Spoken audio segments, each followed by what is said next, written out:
Hey YouTube, I got that other video coaching review that I promised you as a follow-up with Andreas. Again, big thanks to him and letting me use these videos for content on my channel.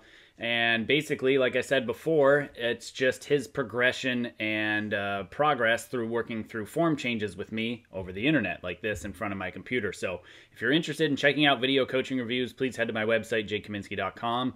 And there's many different options there for coaching available, so do check those all out. Big thanks again to Andreas, because I really like seeing this form progression as far as the actual form making changes and taking shape finally. It's really cool to see over time. This is 3 months later as a follow-up, about 3 months later as a follow-up to the previous video coaching review that I just posted. So I'll have that, the original one, the first one, in links in the description below in case you're interested in checking that one out and seeing the progression for yourself. So anyway, let's get right into it. Hey there, Andreas. Thanks for submitting another video coaching review. So you sent me a little cheat sheet here, which is very much appreciated. Thank you for this. So you just did a few videos of the last trainings. So previously we worked on your hip rotation, torso rotation earlier in the shot cycle, drawing the bow back faster and more aggressively, focus on the land 2, not pulling on the arrow line. Using your bow arm and bow hand was too far away from the body, which led to a wrong horizontal movement of the bow arm. Okay. I'm assuming that was, going this way. Letting go of the string and doing no further draw with your elbow before you release at anchor, and the horizontal movement led to the collapsing, yep, and grabbing the bow after release. So, since the last thing, you changed your grip on the bow, all fingers curled. That's okay. I'll look at that and let you know. I prefer the index finger to not be curled. I find that when it is against the side of the grip like this, there's a lot of excess kind of torque that you can emit on the bow accidentally. So I like to rest that index finger on the front of the riser like this instead of curling it along the side of the grip. That's just my preference. Depends on hand size, grip, shape, things like that, of course. But that's my preference, letting that index finger rest forward.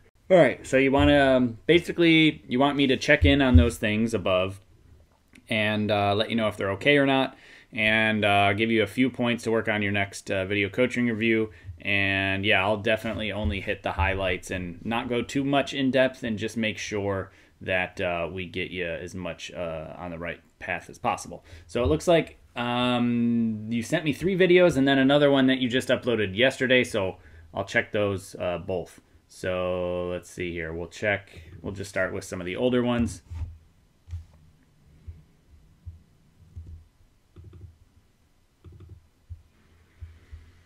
And then this is the newest one. Cool. All right, so I'll check those and we'll see what we got.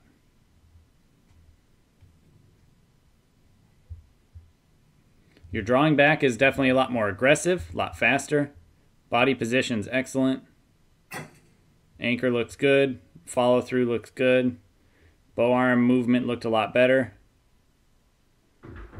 I know you're working on maintaining your hip stability, so that looks good. That one was a little bit of a collapse on that one. Just make sure you're maintaining that tension back. Don't lose it at all. I think it was a little bit of a collapse.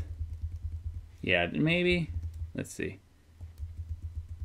Yeah, just a little bit. That elbow started dropping before the fingers let go there. You can see it. To me, there's some sort of tension change going on there. Maybe we'll see it in another shot or two from a different angle. The movements you're making are quite good, not too bad. Don't be afraid to be very aggressive with that shoulder. Even upon your lift of the bow, start to rotate with that shoulder. Start driving that around. I only say that because right in that position, when you go from here, as you lift, see how that elbow kind of flares away, and see how the shoulder is kind of pushed outwards that direction. So instead of, as you lift, rotating, you're lifting and kind of staying with that elbow heading that way relative to you as you're shooting. So you can see that it kind of sticks out this direction. You don't lose it. You're actually increasing the rotation, but you can increase that rotation more by turning the chest, turning the actual rotating your chest as you go to draw. It'll make it a lot more fluid. Your end position is great. And the motion, it's fine. You know, you're getting there. I can see that you're working on it. this motion that with the lift, you could get through from here to here a little bit faster. Again, I know, like I was originally saying, I know you're working on controlling the hips, so you're going to move slower here, but try to increase the speed that you're lifting the bow with. You'll expend a lot less energy and you'll have more left in the tank in the end of the day. The draw looks a lot more fast. That looks a lot better. So yeah, just start with a faster lifting of the bow and rotate here more so. Right now, start to rotate, rotate, rotate.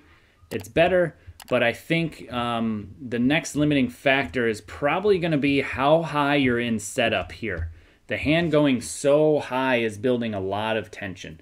Some people really like that high lift. Personally, excuse me, personally, I really don't like the high lift. What I find is it builds a lot of excess tension because you end up coming back down to draw under here, or even if you're drawing from here, you started down here. So for me, I like to just come up to the level I am, maybe slightly above it, and then settle down as I'm drawing. But you're really adding a lot of tension up here to then get into the position to lead with the drawing. And I think that's part of the reason that you're unable to rotate so much is because you're coming up so high. And I wouldn't be able to rotate either if I had my arm up so high. So for me, what I prefer as a limit, even for people that lift up higher than normal, is the top of this hand kind of being at the top of your eye. And now you can see the top of this hand is roughly at the top of your forehead. It's about this far too high, give or take, in my opinion. So that's another quick thing to add into it. It also looks like you have a lot of tension into the throat of the grip there and not so much into the pressure point of the grip, meaning you're pushing with this part of your hand, not this part of your hand. So try to make sure you're pushing the pressure down here, not like that. Don't push up into the throat of the grip. I have lots of videos on putting your hand in the bow correctly and better grip position. Check some of those out. It appears from this angle that you have a lot of tension into the throat of the grip. Part of that could be due to all fingers being curled, like you've now changed to. You know, like like I said, I don't mind it.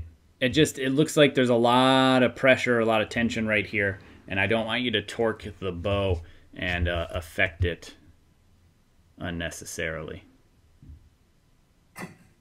The movement is much better. Definitely much better. Actual end position on this one is excellent. Really good alignment. It's all definitely getting better. Let's see the newest clip that you uploaded yesterday. Yeah, I mean, you're getting there. The motions are much better. So I guess if I were to be quick and give you a few highlights to work on for the next couple of weeks, it would definitely be lifting faster with the faster lift, not like instant. So it'd be from here and in real speed, from here, draw, and where you're about half that speed, give or take. So go from down here, lift the bow, set up, go. That's the speed I would go. Don't go any faster than that. There's no need to. And it's not like you need to rush. You may notice that you're struggling a little bit more dealing with your hips position and it wants to move or change. That's normal. You kind of have this progression that will go back and forth. So see how that goes. The finger on the grip is okay. Everything that you asked about seems okay as long as you like it. So faster lift.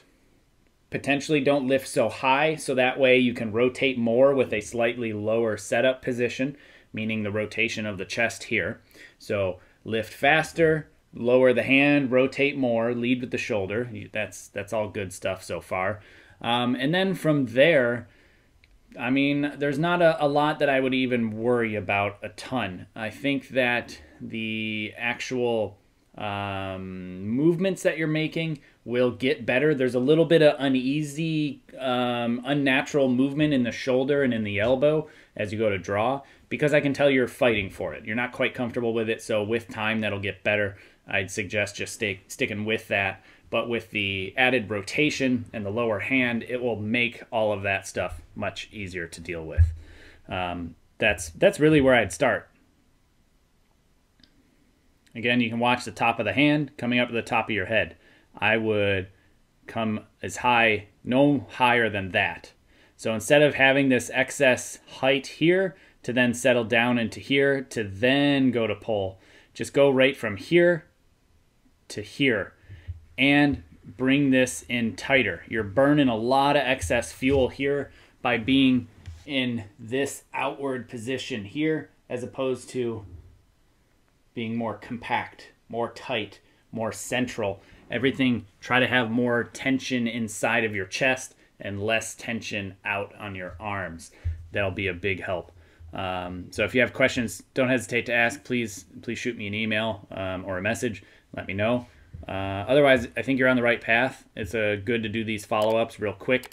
And looks like you're making good progress, and there's your next little bit of help there too. So thank you again, and let me know if you need any help. Good luck.